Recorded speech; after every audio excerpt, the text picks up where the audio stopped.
Many of the students' doubt was there how to represent irrational number on number line. So again, I am repeating my topic that irrational number on number line.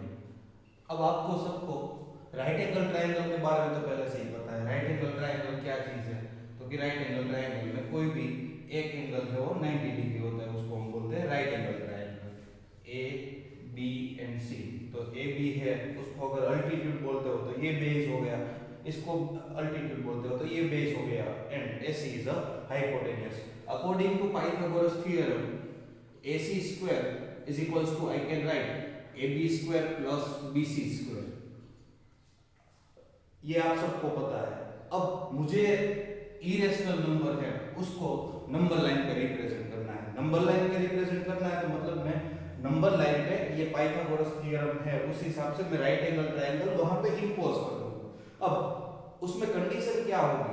तो अगर मुझे ये वाली side find करनी है, ये hypotenuse, सो इसका use करके मैं फाइंड कर सकता हूँ कि अगर ये साइड भी मुझे पता है और परपेंडिकुलर डिस्टेंस भी अगर मुझे पता है तो मैं इन दोनों को ज्वाइन करके ये साइड फाइंड कर सकता हूँ। और इतना मेजरमेंट मुझे मिल गया कि भाई ये √2 है, √3 है, √4, √5 व्हाटएवर ये है, तो उस हिसाब से यहाँ से इतना मेजरमेंट कहीं भी ले लूँ कि सपोज इतना मेजरमेंट है तो ये मेजरमेंट मैंने यहाँ ड्रॉ किया तो वो √2 का वो होगा।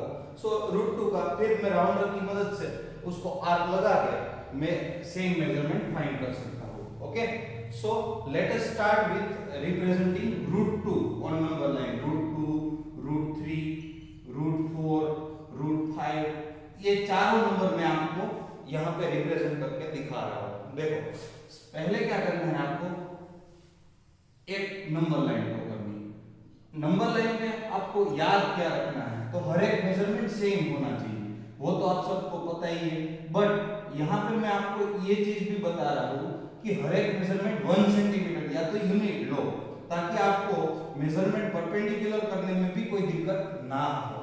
Clear? So let us start with this.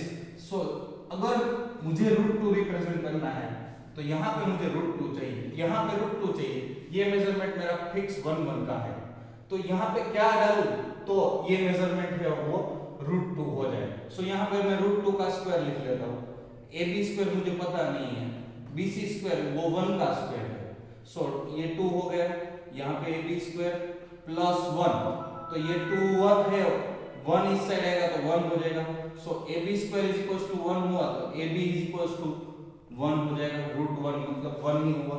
मतलब ये मेजरमेंट यहाँ से परपेंडिकुलर जो मेजरमेंट लोगे वो भी कितना होना चाहिए, 1 का होना चाहिए। मतलब ये मेजरमेंट जितना है उतना ही मेजरमेंट ये होगा। अब ये ऑलवेज 90 डिग्री पे होना चाहिए, वो चीज खास ध्यान में रखनी है, अदरवाइज ये राइट एंगल ट्रायंगल नहीं होगा। ना ये लास्ट का एंड पॉइंट है, वहां से ओ तक आपको उसको स्केल से ज्वाइन कर देना है। सो ये आपका राइट एंगल ट्रायंगल हो गया जो यहाँ पे मैंने बनाया था उसी तरह का। अब क्या करना है, तो ये मेजरमेंट भी आपका 1 का हुआ, ये मेजरमेंट भी 1 का हुआ, और तो ये मेजरमेंट कितना हो गया, √2। अब हमें क्या करना था, √2 को नंबर लाइन पे रिप्रेजेंट करना था। So we will open the rounder and take the radius of this much and will draw an arc such that it intersects at a number line।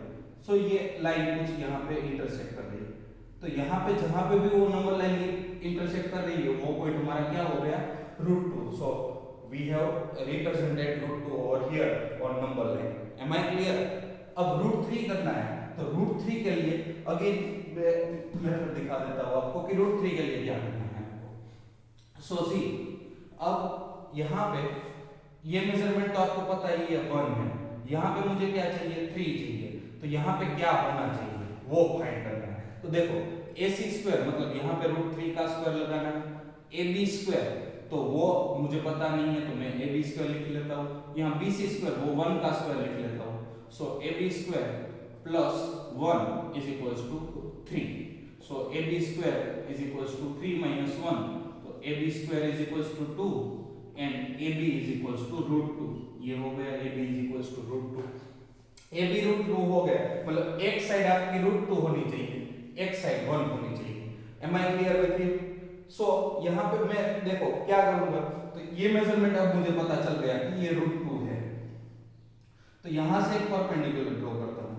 तो अब देखो ये राइट एंगल ट्रायंगल बन रहा है, उसमें ये साइड 1 की हुई, ये साइड √2 की हुई। सो अगर इसको ज्वाइन करता हूं तो वो क्या हो गया, √3। अब ये √3 है तो √3 के साथ अब यहाँ पे आर्क लेके उसको इसके ऊपर इंपोज करूंगा तो ये क्या हो जाएगा, √3। अब √4 रिप्रेजेंट करना हो तो √3 किस तरह से, √4, तो √4 के लिए मैं क्या कर सकता हूँ, यहाँ से परपेंडिकुलर ड्रॉ करके ये ज्वाइन करूंगा तो ये 1 सेंटीमीटर का, ये √3, तो यहाँ से ये आर्क लूंगा तो ये 2 पे आएगा, तो ये क्या हो गया, √4। सिमिलरली यहाँ से ये ड्रॉ करूंगा तो ये √5, √6 लाइकवाइज। तो यहाँ पर देखो मैंने हर एक में यूनिट डिस्टेंस लिया है। सो पहले से ही अगर आपको हर बार 1 सेंटीमीटर मेजर नहीं करना है तो पहले से ही एक पैरेलल लाइन ड्रॉ करके रखो जो 1 सेंटीमीटर डिस्टेंस वाली हो। जो हमने यहाँ पे सेम डिस्टेंस लिया है वही मेजरमेंट यहाँ लेके आपको एक पैरेलल लाइन ड्रॉ करनी है, ताकि कहीं भी आप आर्क लगाओ तो वो क्या हो जाए, सेम टू सेम जो आपको चाहिए। तो ये √5 का होगा। Okay, am getting my point. Okay, now √5 के लिए अनदर मेथड भी है आपके पास जो मैं आपको अभी बता रहा हूँ कि √5 मेजरमेंट या तो √5 को रिप्रेजेंट करने के लिए क्या कर सकते हो। तो many students have given me a correct answer and some of the students have wrong assumption or wrong answer. So I am just correcting that one. क्या करना है आपको, देखो √5 है, √5 मतलब मैं ऐसे लिख सकता हूँ 4 + 1। ऑलवेज ट्राई करना कि एक है वो 1 रहे। तो अब यहाँ मुझे दो साइड चाहिए, तो एक 2 का स्क्वायर ले लेता हूँ और एक 1 का स्क्वायर चलेगा, यस। तो एक साइड मेरी 2 की हुई, एक साइड 1 की हुई। सो यहाँ पे एक साइड 2 की ले लेता हूँ, यहाँ एक साइड 1 की, तो ये √5 मिलने वाला है, यस। तो अब आपके पास दोनों ऑप्शन है। अगर मैं यहाँ 2 लूं तो ये 2 हो गया, यहाँ पे 1 ले लूं चलेगा, तो ये 2 और 1, तो इन दोनों को अगर मैं ज्वाइन करता हूँ तो ये मेजरमेंट कितना हुआ, √5। अगर ऐसा ना करना हो तो ये मेजरमेंट 1 का रखो, ये मेजरमेंट 2 का रखो, बराबर, तो भी हो जाएगा। इन दोनों को ज्वाइन करो तो भी वो √5 हो गया। अब यहाँ से आर्क लगोगे तो ऑलवेज ऐसा ही होगा कि ये आर्क इसी पॉइंट में से जाएगी, हाथ से नहीं करना है आपको, राउंडर का यूज करना है। सो ये बाउंड्री से आप ज्वाइन करोगे तो क्योंकि दोनों मेजरमेंट सेम है, ये 1 है तो ये 2 है, यहाँ पे ये 1 है तो ये 2 है। सो ऑलवेज हाइपोटेनियस क्या रहने वाला है, सेम रहने वाला है। तो हाइपोटेनियस का मेजरमेंट क्या होने वाला है, √5 ही रहने वाला है। So you can do like this. अब √5 मिल गया तो √6 फाइंड करना, तो यहाँ से ये √5 हुआ तो परपेंडिकुलर ड्रॉ कर लिया, ये ज्वाइन करोगे तो ये √6 आने वाला। सिमिलरली ये यहाँ पे √6 के बाद यहाँ परपेंडिकुलर ड्रॉ करोगे तो √7। लाइकवाइज आपको जो भी चाहिए वो सब मिल सकता है। √10 के लिए आप ऐसा भी कर सकते हो, 1 + 9, 1 + 9 करोगे तो 1 + 3 स्क्वायर, मतलब एक साइड है वो 3 की ले लो, एक साइड 1 की ले लो तो भी चलेगा। क्लियर? सो याद रखना, एक मेजरमेंट ऑलवेज 1 रखोगे तभी आपका इजीली हो जाएगा, अदरवाइज करने में थोड़ी सी डिफिकल्टी होगी। Okay, clear? अब इसके साथ एक और मेथड आपको बता देता हूं कि जो आपके लिए और भी इजी हो जाएगी।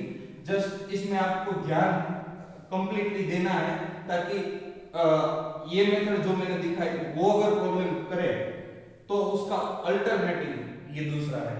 क्लियर?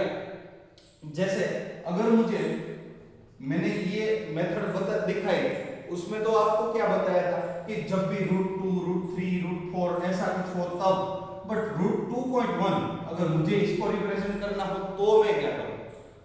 तो इसके लिए ये मेथड है, प्लस √2 के लिए भी ये मेथड अप्लाई कर सकते हैं। √2.1 है तो उसको पहले +1 कर दो, जो भी मेजरमेंट दिया है उसको +1 करो, 3.1। सो अब आपको लाइन सेगमेंट ड्रॉ करना है स्केल लेके, जो कि मेजरमेंट कितना होना चाहिए, 3.1। AB = 3.1। ये मेजरमेंट याद रखो, जितना भी हो उससे +1 होना चाहिए। क्लियर? अब +1 करके लास्ट में से आपको 1 सेंटीमीटर का डिस्टेंस छोड़ के यहाँ पे एक मार्क कर लेना है। वो बाद में करोगे तो भी चलेगा, स्टार्टिंग में करोगे तो भी चलेगा। ये 1 सेंटीमीटर का मार्क होना चाहिए। Am I clear? ये 1 सेंटीमीटर का मार्क होना चाहिए। अब क्या करना है, AB का परपेंडिकुलर डिस्टेंस, नॉट C का, AB का परपेंडिकुलर डिस्टेंस मतलब हाफ से ज्यादा ओपन करके ऊपर और नीचे arc with same radius B को सेंटर लेके ऊपर नीचे आर्क। तो ये जो आपका पॉइंट आएगा वो आपका क्या हो जाएगा, मिडल पॉइंट। मिडल पॉइंट को मैं नाम ओ दे देता हूं। अब ओए जितनी रेडियस लेनी है, याद रखो ओए जितनी या तो ओबी जितनी लास्ट। अब उसको सेंटर, ओ को सेंटर लेके आपको आर्क लगानी है, तो ये आपका क्या बन जाएगा, सेमी सर्कल बन जाएगा। यस, सेमी सर्कल बन गया।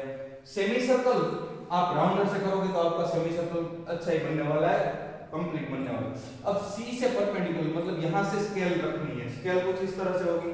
सो ये स्केल के हिसाब से ये मेजरमेंट करोगे तो ये 90 डिग्री कुछ इस तरह से दिखने वाला है, ये 90 ही होना चाहिए। तो जहां पे भी इंटरसेक्ट करे, जबरदस्ती नहीं कि मुझे यही पॉइंट पे इंटरसेक्ट करना चाहिए, जबरदस्ती कहीं भी नहीं है।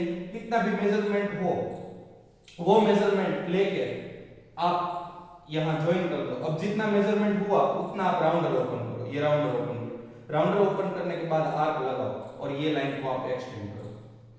ये ओपन किया, ये मेजरमेंट लगा, तब ये आपका 0 होगा ओरिजिन पॉइंट और ये √2.1 होगा जो आपको फाइंड करना था। सिमिलरली अगर √3.1 करना हो तो यहाँ 4.1 का मेजरमेंट लेना है। सपोज √5.7 को रिप्रेजेंट करना है तो ये मेजरमेंट कितना लेना है, 6.7 का मेजरमेंट लेना है। क्लियर? अब किसी को कोई डाउट तो प्लीज कमेंट बॉक्स में कमेंट करिए। क्लियर?